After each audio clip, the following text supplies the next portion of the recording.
Hello everyone, I am Lalita, your maths teacher, and today we are going to start chapter first for class 7 from Pearson IIT Foundation Mathematics. आज हम बात करेंगे class 7 के first chapter के बारे में. First chapter start करने से पहले हम देख लेते हैं कि हमारे सिलेबस में कौन कौन से चैप्टर हैं. हमारे मैथ्स में टोटल 10 चैप्टर हैं. फॉर द फर्स्ट टर्म हम कौन कौन से चैप्टर स्टडी करने वाले हैं? The first chapter that is number system and the fourth chapter that is indices. So आज हम स्टार्ट करेंगे अपने फर्स्ट चैप्टर नंबर सिस्टम से. So let's start. Number system. हम बचपन से ही नंबर्स के बारे में सुनते आ रहे हैं. नंबर्स हमारे पास क्या होते हैं? जैसे 1, 2, 3, 4, 2/3 ऑल आर नंबर्स. अब हमारे पास क्या है? डिफरेंट टाइप्स के नंबर होते हैं. मीन्स नंबर्स क्या हैं? ऐसे मैथमेटिकल ऑब्जेक्ट्स जिनका यूज़ हम किसी भी टर्म को कैलकुलेट करने के लिए करते हैं या फिर कोई भी डायमेंशन को मेज़र करने के लिए करते हैं. तो हमारे पास नंबर सिस्टम में हमने क्या कर रखा है? सारे नंबर्स को डिफरेंट कैटेगरी में डिवाइड कर रखा है. तो हम क्या करेंगे? हम डिस्कस करेंगे first topic that is types of number. So introduction क्या है आपके पास? In the lower classes we have studied natural numbers, whole numbers, integers and fractions. Means आपने लोअर क्लासेस में नेचुरल नंबर के बारे में, होल नंबर्स के बारे में, इंटीजर्स के बारे में और फ्रैक्शंस के बारे में ऑलरेडी स्टडी किया हुआ है. We are also familiar with terms such as factors, multiples, prime, coprimes, HCF and LCM. हमने और क्या स्टडी कर रखा है? फैक्टर्स के बारे में. फैक्टर्स क्या होते हैं? Multiples, primes, coprimes, HCF and LCM. In this chapter, we shall revise these ideas and learn what rational and irrational numbers are. इस चैप्टर में हम क्या करेंगे? हमने जो ऑलरेडी स्टडी कर रखा है उसको दोबारा से रिवाइज करेंगे और आफ्टर दैट हम रैशनल नंबर और इरेशनल नंबर्स के बारे में स्टडी करेंगे. सो स्टार्ट करते हैं हम अपना first topic that is types of numbers. Types of number में फर्स्ट नंबर आपके पास जो कैटेगरी में लाई करता है वो क्या है? Natural numbers. नेचुरल नंबर्स हमारे पास क्या होते हैं? सारे के सारे काउंटिंग नंबर्स. काउंटिंग मीन्स हम काउंटिंग कहाँ से स्टार्ट करते हैं? 1, 2, 3, 4 and up to so on. So all of these counting numbers are lie in the category of natural numbers. अब अगर हम इन्हीं सारे नेचुरल नंबर की एक कलेक्शन बना दें तो वो आपके पास क्या फॉर्म करता है? सेट. और नेचुरल नंबर के सेट को हम कैसे रिप्रेजेंट करते हैं? With the help of capital letter N. तो यहाँ से हमने क्या सीखा कि अगर हमारे से पूछा जाए कि स्मॉलेस्ट नेचुरल नंबर क्या है तो क्या है हमारे पास smallest natural number? 1. Now the next one in this series is whole numbers. Whole numbers हमारे पास क्या होते हैं? अगर इन्हीं नेचुरल नंबर्स में मैं ज़ीरो को भी इंक्लूड कर लेती हूँ, मीन्स मैंने अभी नेचुरल नंबर के बारे में स्टडी किया कि 1, 2, 3, 4 and up to so on. अगर इन्हीं में हम किसको इंक्लूड कर ले? ज़ीरो को. तो हमारे पास वो क्या बन जाता है? Set of whole number. और हम इसको कैसे रिप्रेजेंट करते हैं? With the help of capital letter W. Now अगर पूछा जाता है हमसे कि स्मॉलेस्ट होल नंबर क्या है तो स्मॉलेस्ट होल नंबर आपके पास क्या है? 0. नाउ नेक्स्ट हमारे पास क्या आता है? इंटीजर्स. इंटीजर्स हमारे पास क्या है कि अगर हम इन्हीं नेचुरल नंबर में 0 को इंक्लूड करें तो हमारे पास होल नंबर बनते हैं। अगर इन्हीं होल नंबर्स में हम किसको इंक्लूड करें, नेगेटिव नंबर्स को, इन्हीं के नेगेटिव नंबर्स को, तो हमारे पास क्या होगा, ये जो कलेक्शन बनेगी ये क्या फॉर्म करेगी, सेट ऑफ इंटीजर्स। और सेट ऑफ इंटीजर्स को हम कैसे रिप्रेजेंट करते हैं, with the help of capital letter Z. Now all the numbers -3, -2, -1, 0, 1, 2, 3 are integers. Now integers basically हमारे पास 2 टाइप्स के होते हैं। कौन कौन से होते हैं हमारे पास,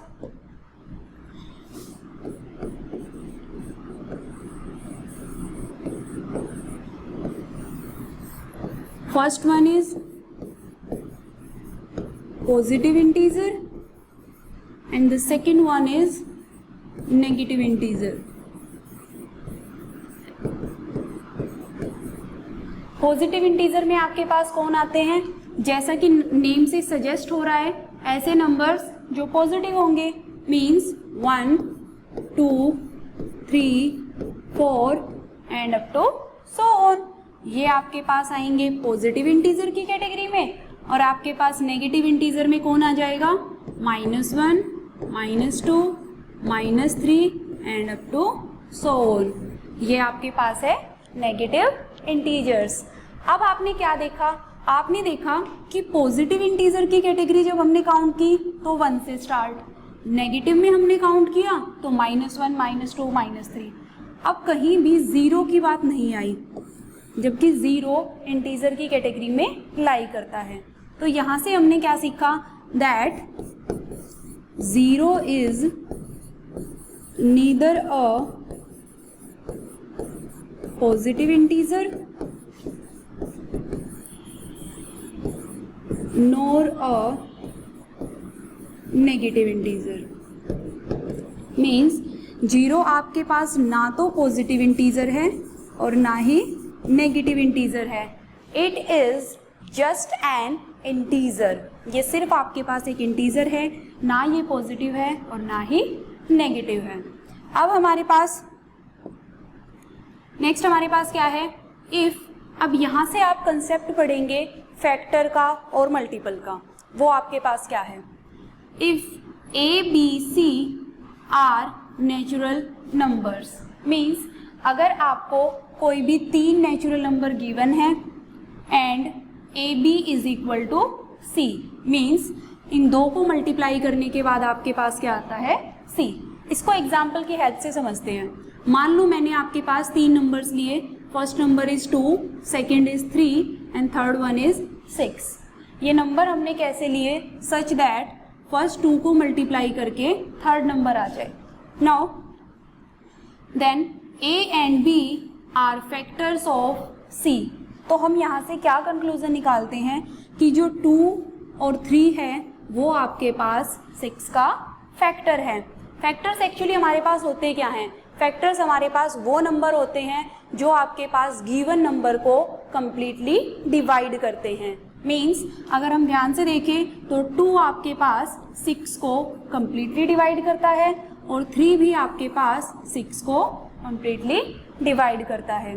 तो यहाँ पे 2 और 3 किसकी तरह वर्क कर रहे हैं, फैक्टर की तरह। और किसके फैक्टर, 6 के। Now C is a multiple of A as well as of B। Means हमने देखा कि 2 और 3 तो हमारे पास फैक्टर है 6 के, और हमने क्या कंक्लूजन निकाला कि आपके पास जो 6 है वो आपके पास मल्टीपल है किसका, 2 का एज वेल एज 3 का। कैसे, देखो मल्टीपल हमारे पास क्या होते हैं कि किसी भी नंबर के अगर आपको मल्टीपल निकालने हैं तो आप क्या करेंगे, उसे किसी नेचुरल नंबर से मल्टीप्लाई कीजिए, तो जो आंसर आएगा वो आपके पास गिवन नंबर का मल्टीपल आएगा। अगर हम यहाँ देखें तो 2 को मैंने किसी नेचुरल नंबर से मल्टीप्लाई किया और मल्टीप्लाई करने के बाद जो आंसर आएगा वो गिवन नंबर का मल्टीपल होगा। सिमिलरली मैं कह सकती हूँ कि कोई नंबर 3 था, उसे मैंने नेचुरल नंबर 2 से मल्टीप्लाई किया, तो जो आंसर आया वो आपके पास क्या आएगा, 3 का मल्टीपल। तो यहाँ से हमने क्या कंक्लूजन निकाला कि अगर मेरे पास कोई भी 2 नंबर इस टाइप से हैं कि वो आपके पास उन दोनों को मल्टीप्लाई करके आपके पास कोई तीसरा नंबर आ जाए, तो वहाँ से हमने क्या देखा कि आपके पास ये 2 नंबर फैक्टर होंगे दिस नंबर का, और आपके पास ये नंबर मल्टीपल होगा this as well as this number. Now if we take 2 और मोर नंबर्स, अगर हम 2 या 2 से ज़्यादा नंबर लेते हैं, then we can find out the factors of all the numbers and determine the common factors, and among these we can determine the highest common factor, that is HCF। ये क्या बता रहा है हमें? ये हमें बताना चाह रहा है कि अगर मैं कोई भी 2 नंबर लेती हूँ, फॉर एग्जाम्पल मैंने लिया 4 और नंबर 6, कोई भी 2 नंबर है मेरे पास, मुझे क्या करना है, मुझे 4 के फैक्टर लिखने हैं। अब फैक्टर क्या होते हैं, ऐसे नंबर जो गिवन नंबर को कम्प्लीटली डिवाइड कर दे।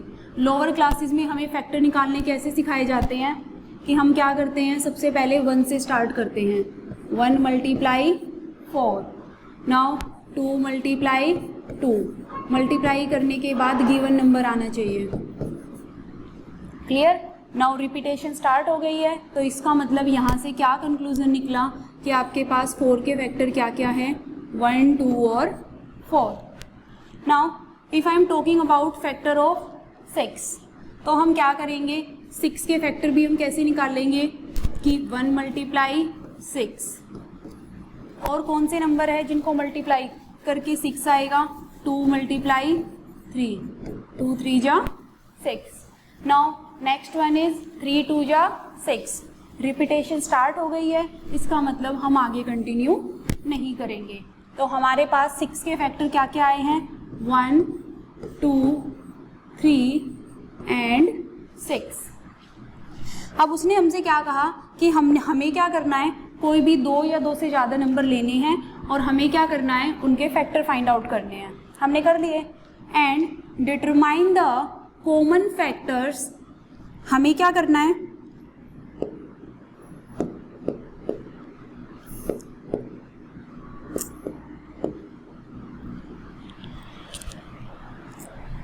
हमें क्या करना है, अब हमें इनके कॉमन फैक्टर निकालने हैं। कॉमन फैक्टर क्या का मतलब क्या है, जो आपके पास दोनों नंबर्स में हो। कैसे? If I am talking about common factor of 4 and 6, तो 4 और 6 के कॉमन फैक्टर क्या आए हुए हैं, 1, नेक्स्ट 2, नेक्स्ट, बस हमारे पास 4 और 6 के सिर्फ 2 कॉमन फैक्टर आए हैं, 1 और 2। अब एक टर्म हमें बताई है HCF। HCF हमारे पास क्या होता है, highest, it stand for highest common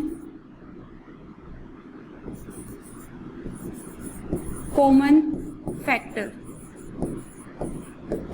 now अब 2 फैक्टर हमारे पास कॉमन आए हैं, इसमें से हाईएस्ट क्या है हमारे पास, 2। तो आपके पास जो हाईएस्ट कॉमन फैक्टर होगा वही आपके पास इन दोनों का क्या कहलाएगा, HCF। But this procedure is too lengthy, means हम कब तक ऐसा करेंगे, अगर नंबर स्मॉल है तो हम ऐसे फैक्टर आसानी से निकाल सकते हैं, लेकिन अगर आपके पास जो नंबर है वो काफ़ी लार्ज है, तो आपके पास जो ये वाला प्रोसीजर है कॉमन फैक्टर वाला, ये आपके पास काफ़ी लेंथी हो जाएगा। दैट्स वाई हम इसको किससे करेंगे, प्राइम फैक्टराइजेशन मेथड से। नाउ अब आपके पास क्या है, ये आपके पास था HCF का कंसेप्ट। इफ़ अगर मैं बात करूं किसी भी एग्जाम्पल के लिए, जैसे आपके पास कोई नंबर है 12 और दूसरा नंबर हमने क्या लिया 18, तो अब हम क्या करेंगे, 12 और दूसरा नंबर क्या है 18, मुझे इनका क्या फाइंड आउट करना है, HCF। मैं कैसे फाइंड आउट करूंगी, by the help of prime factorisation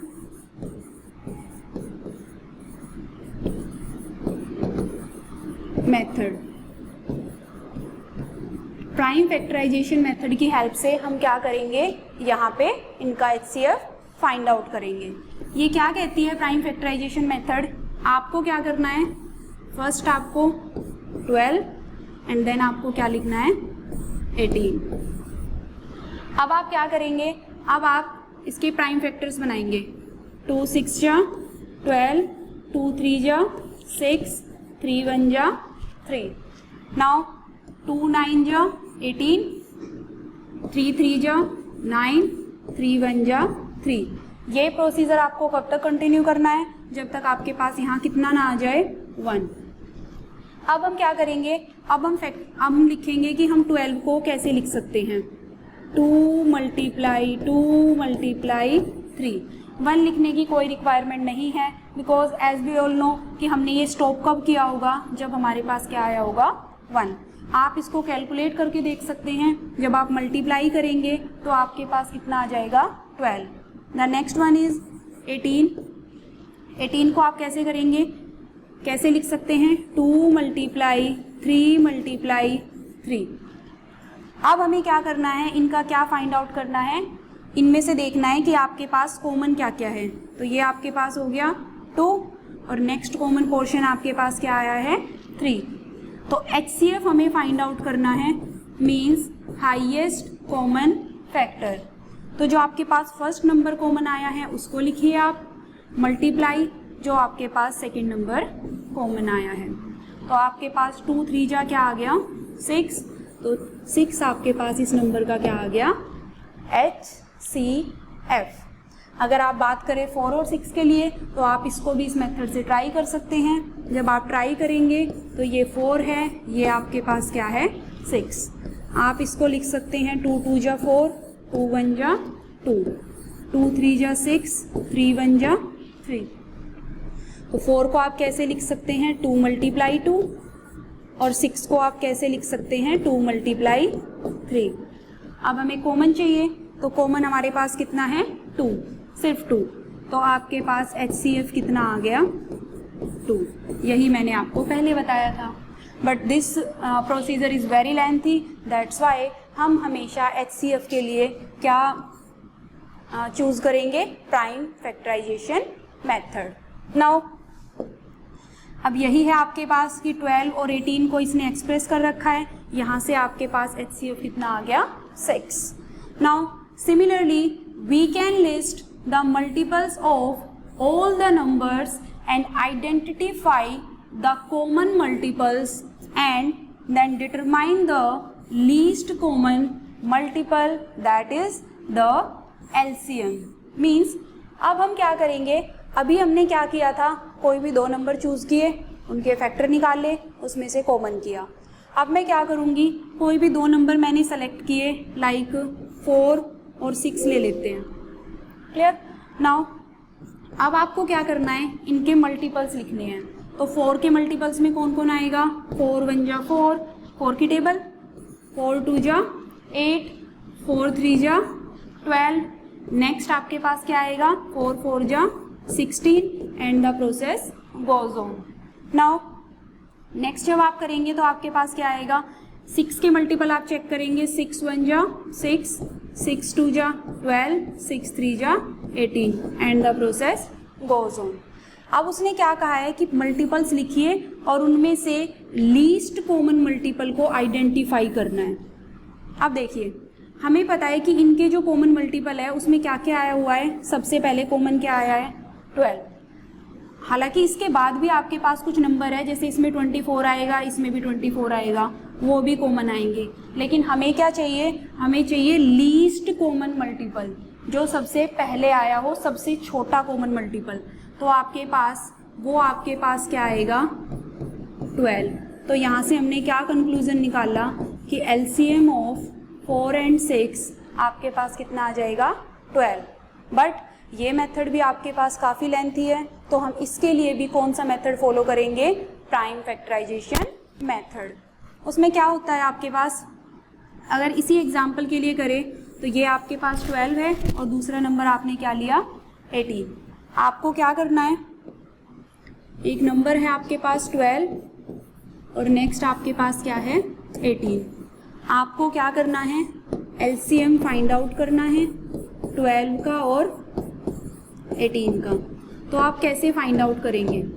देखिए सेम प्रोसीजर, 2 6 जा 12, 2 3 जा 6, 3 1 जा 3। नाउ 2 9 जा 18, 2 3 जा 3 3 जा 9, 3 1 जा 3। अब हमें क्या करना है, हम 12 को कैसे एक्सप्रेस कर सकते हैं? 2 मल्टीप्लाई 3। नाउ 18 को कैसे एक्सप्रेस कर सकते हैं? 2 मल्टीप्लाई 3। अब आप क्या करेंगे? अब एलसीएम के लिए भी आपके पास सेम प्रोसीजर है। एचसीएफ में क्या था, जो आपके पास कॉमन थे ये आपके पास कॉमन है, आपने इन दोनों को मल्टीप्लाई किया तो आपके पास क्या आ गया? एचसीएफ। एलसीएम में आपके पास क्या होगा? आपको क्या करना है, जो नंबर कॉमन है वो आपको एक बार लिख लेने हैं। मीन्स जो आपने एचसीएफ में लिखे थे वो आपको एज इट इज़ लिख देने हैं। उसके बाद आपको क्या करना है, आफ्टर दैट जो नंबर कॉमन नहीं आए हैं, ये वाले नंबर किसी में कॉमन नहीं है, इनको एज इट इज़ लिख दो। तो ये आपके पास क्या आ जाएगा? 2 3 जा 6, 6 2 जा 12, 12 3 जा 36। तो आपके पास एलसीएम कितना आ गया? 36। अगर आप इसको और सिंपल तरीके से देखें तो ये आपके पास क्या हुआ है? लीस्ट कॉमन मल्टीपल, मतलब एलसीएम के टाइम पे हम क्या करते हैं, हमारे पास जो भी नंबर गिवन है उसमें से कॉमन वाले पोर्शन को एक बार लिख लेते हैं। जो कॉमन आया है आपके पास डिजिट वो 1 टाइम आप लिखते हैं। उसके बाद जितनी भी रिमेनिंग डिजिट है उनको एज इट इज़ लिख लीजिए। आपके पास क्या आ जाएगा? एलसीएम। या फिर आप ऐसे देख सकते हैं, जब आपने 12 के आपने प्राइम फैक्टराइजेशन की तो आपके पास क्या आया? 2 square multiply 3 raise to the power 1। जब आपने 18 की प्राइम फैक्टराइजेशन की तो आपके पास क्या आया? 2 मल्टीप्लाई 3 स्क्वायर। जब हम एलसीएम फाइंड आउट करते हैं तो हम क्या करते हैं, जो आपके पास मैक्सिमम टाइम नंबर है उसको लेते हैं। 2 स्क्वायर और 2 में मैक्सिमम नंबर ऑफ टाइम क्या है? 2 स्क्वायर। तो हम क्या लेंगे? 2 स्क्वायर। 3 की पावर 1 और 3 स्क्वायर में मैक्सिमम नंबर ऑफ टाइम क्या है? 3 स्क्वायर। मीन्स जो ज़्यादा है उसे आप लेंगे 3 मल्टीप्लाई 3। अब मल्टीप्लाई करेंगे तब भी आपके पास आंसर कितना आएगा? 36। नाउ अब आपके पास एलसीएम आपके पास कितना आ गया?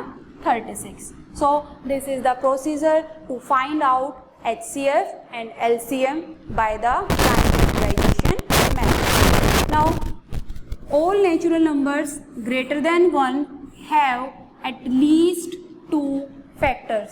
कोई भी नेचुरल नंबर जो 1 से बड़ा होगा उसके जो आपके पास फैक्टर होंगे वो एटलीस्ट का मतलब इतने तो होंगे ही होंगे, इससे ज़्यादा भी हो सकते हैं।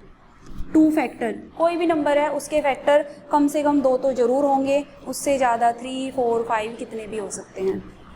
इफ़ दे हैव एग्जैक्टली 2, अगर वो एग्जैक्टली 2 फैक्टर हैं देन दे आर प्राइम। तो ऐसे नंबर को आप क्या कहेंगे? Prime number. कैसे? If I am talking about number 3, तो अगर आपके पास जो 3 नंबर है उसके फैक्टर की बात करें तो वो क्या क्या होंगे? 1 और 3 ओनली। तो अगर किसी नंबर के सिर्फ 2 फैक्टर हैं तो ऐसे नंबर को हम क्या कहते हैं? Prime number. Now otherwise they are composite. Otherwise they are composite का मतलब कि अगर फैक्टर 2 से ज़्यादा हुए, फॉर एग्जाम्पल 4, अगर 4 के फैक्टर की बात करें तो वो आपके पास क्या क्या आएंगे? 1 2 4। हम देख सकते हैं कि हमारे पास जो फैक्टर हैं वो 2 से ज़्यादा आए हैं। दैट्स वाई हम क्या कह सकते हैं कि 4 हमारे पास एक कंपोजिट नंबर है। 2 numbers which have only 1 as a common factor are coprimes. 2 number जिनमें 1 सिर्फ कॉमन फैक्टर होगा, ऐसे नंबर को हम क्या कहेंगे? कोप्राइम्स। कैसे?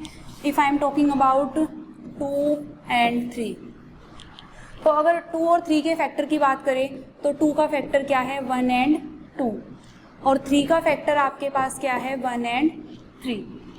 अब इनका जो कॉमन फैक्टर है वो आपके पास क्या है? 1। तो ऐसे नंबर जिनका कॉमन फैक्टर सिर्फ 1 आएगा उन नंबर्स को आप क्या कहेंगे, कोप्राइम नंबर्स। तो यहाँ से हमने देखा कि 2 और 3 हमारे पास कैसे नंबर हैं, कोप्राइम नंबर। यहाँ तक हमने बात की कोप्राइम नंबर्स के बारे में, प्राइम नंबर्स के बारे में और कंपोजिट नंबर के बारे में। नाउ अब हम बात करेंगे, हमें क्या करना है, हमें 3 नंबर्स गिवन है और हमें HCF और LCM फाइंड आउट करना है। जैसा कि मैंने आपको अभी सिखाया कि हम HCF या LCM हमेशा कौन से मेथड से फाइंड आउट करेंगे, प्राइम फैक्टराइजेशन मेथड। तो क्या कहता है प्राइम फैक्टराइजेशन मेथड, आपको सबसे पहले 300 को ब्रेक करना है, after that 360 and after that 600। तो कैसे ब्रेक करेंगे आप, सबसे पहले 300 की बात करते हैं, 300 and then 360 and then 600। Now सबसे पहले हम स्टार्ट करेंगे 2 smaller number, smaller prime number. 2 1 जा 2, 2 5 जा 10, 0, 2 7 जा 14, 2 5 जा 10।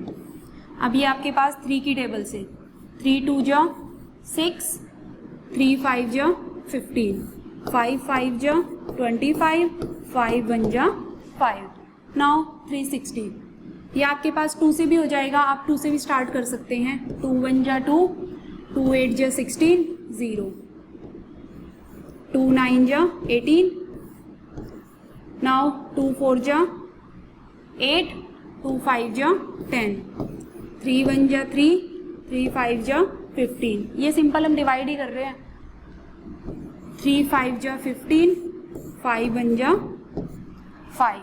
नाउ 600 को करेंगे, 2 3 जा 6, 0 एज इट इज, 2 1 जा 2, कितना बच गया 1, 2 5 जा 10, 2 7 जा 14, 2 5 जा 10।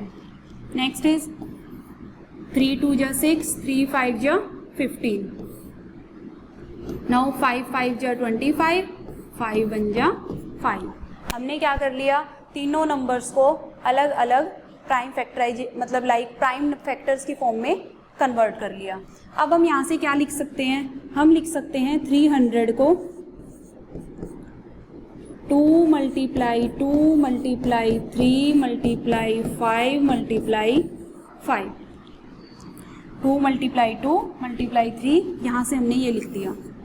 नाउ 360 को हम क्या लिख सकते हैं, 2 multiply 2 multiply 2 multiply 3 multiply 3 multiply 5। Now 600 को 2 multiply 2 multiply 2 multiply 3 multiply 5 multiply 5। अब मैंने क्या बताया था आपको, HCF में हाईएस्ट कॉमन फैक्टर मीन्स आपको इसमें क्या फाइंड आउट करना है, कॉमन। अब देखिए कॉमन आपके पास क्या है, देखिए 2 और आपके पास क्या कॉमन आया हुआ है 2। अब देखो ये भी ध्यान रखना कि अगर आपको 2 नंबर्स का निकालना है HCF तो आपको 2 नंबर्स के प्राइम फैक्टर्स में से कॉमन लेना है, और अगर आपको 3 नंबर्स का निकालना है तो वो नंबर जो आप कॉमन ले रहे हैं वो तीनों में से आना चाहिए। नाउ और कुछ है ऐसा 3, नेक्स्ट वन इज 5, और कोई आपको ऐसी डिजिट दिखाई दे रही है जो तीनों में कॉमन हो, नहीं है। तो यहाँ से हमने क्या देखा कि HCF ऑफ 300, 360 एंड 600 आपके पास क्या आ गया है, 2 मल्टीप्लाई 2 मल्टीप्लाई 3 मल्टीप्लाई 5। नाउ 2 2 जा 4, 4 3 जा 12, 12 5 जा 60। तो हमारे पास HCF क्या आ गया 60। आप देख सकते हैं, आप इस क्वेश्चन को करने के लिए ये वाला मेथड फॉलो करेंगे, ये थोड़ा सा आपको टफ लगेगा, आप इस सिंपल मेथड को फॉलो करेंगे। क्लियर। नाउ अब हमें क्या करना है, हमें LCM भी फाइंड आउट करना है। अब देखो मैंने आपको बताया LCM के लिए आप अलग अलग सिमिलरली ऐसे ही फैक्टर करेंगे, लेकिन हमारे पास क्या है, अगर नंबर ऑफ डिजिट हमारे पास बड़ी है मतलब लार्ज डिजिट है तो हम क्या करेंगे, हम एक बार में ही सोल्व कर लेंगे, मीन्स तीनों नंबर को एक साथ ले लेंगे। इसके 2 बेनिफिट हैं। एक तो आपको कॉमन लेने में ये नहीं देखना पड़ेगा कि आपके पास आपको जो कॉमन आया है अलग लिखो, जो कॉमन नहीं आया है वो भी लिखो, ऐसा कुछ भी नहीं है। अगर आप एलसीएम एक बार में सॉल्व करते हैं तो आपकी क्या बेनिफिट है, आपको कुछ भी नहीं करना, जो आपके पास यहाँ नंबर आए हैं सबको मल्टीप्लाई कर दो, वो आपके पास क्या आ जाएगा, एलसीएम। जैसे मैंने आपको अभी बताया था 12 और 18 का एलसीएम, तो उसको हम कैसे निकाल सकते हैं। अगर आप यहाँ पे ये हाइफन भी लगा सकते हैं और कोमा भी प्लेस कर सकते हैं, ये आपकी चॉइस है। नाउ अब आप क्या करेंगे, अब आप ऐसे नंबर से करेंगे जो दोनों को डिवाइड करता हो, कंप्लीटली डिवाइड मीन्स डिविजिबल। 2 6 जा 12, 2 9 जा 18, नाउ 3 2 जा 6, 3 3 जा 9। अब आप चाहे तो आगे कंटिन्यू कर सकते हैं, लेकिन हमें पता है कि ये नंबर दोनों को प्राइम आ गए हैं। जब ऐसी सिचुएशन आए कि दोनों नंबर को प्राइम आ जाए तो आप एलसीएम के प्रोसेस को स्टॉप कर सकते हैं। 2 1 जा 2, जो डिवाइड नहीं हो रहा है उसको आप एज इट इज़ लिखेंगे। नाउ 3 1 जा 3। अब हमें क्या फाइंड आउट करना है, एलसीएम। तो कितना आ जाएगा, 2 × 3 × 2 × 3। तो ये आपके पास कितना आएगा, 2 3 जा 6, 6 2 जा 12, 12 3 जा 36। अभी मैंने आपको जब प्रीवियस यही एग्जाम्पल सेपरेटली करके दिखाया था तब भी एलसीएम कितना आया था, 36। अगर आप एक साथ करेंगे तब भी आंसर क्या आएगा, सेम। अगर डिजिट आपके पास काफ़ी बड़ी बड़ी हैं तो आप फिर एक साथ वाले मेथड को फॉलो करेंगे। अब जैसे यही है 300, 360, 600, आपने क्या किया, सबसे पहले 2 की टेबल से सबको क्या कर दिया, डिवाइड। नाउ आपने क्या किया, 2 से अगेन, क्योंकि सारे डिविजिबल हो रहे हैं। नाउ आपने अगेन 2 की टेबल से किया। आप क्या देख पा रहे हैं कि 75 2 की टेबल से कम्प्लीटली डिवाइड नहीं होता। अगर नहीं होता तो आप उसको नहीं छेड़ेंगे, वो एज इट इज़ रहेगा, टच नहीं करेंगे आप उसे। 90 हो जाएगा तो वो आपने कर दिया, 2 4 जा 8, 2 5 जा 10। सिमिलरली 2 7 जा 14, 1 2 5 जा 10। नेक्स्ट आपके पास 3 की टेबल से, नेक्स्ट 5 की टेबल से एंड नेक्स्ट 5 की टेबल से। आप चाहे तो इसको आगे भी कंटिन्यू कर सकते हैं। कैसे, 1 3 1 जा 3 एंड 1। नाउ अब आप क्या करेंगे, अब आपको एलसीएम फाइंड आउट करना है तो आप इन सब की क्या कर देंगे, मल्टीप्लाई। और मल्टीप्लाई करने के बाद कितना आएगा, 1800। That is your answer. So this is enough for today. In the next video lecture we will talk about more and more about integers and their properties. Till then, keep practice with more and more examples. Thank you.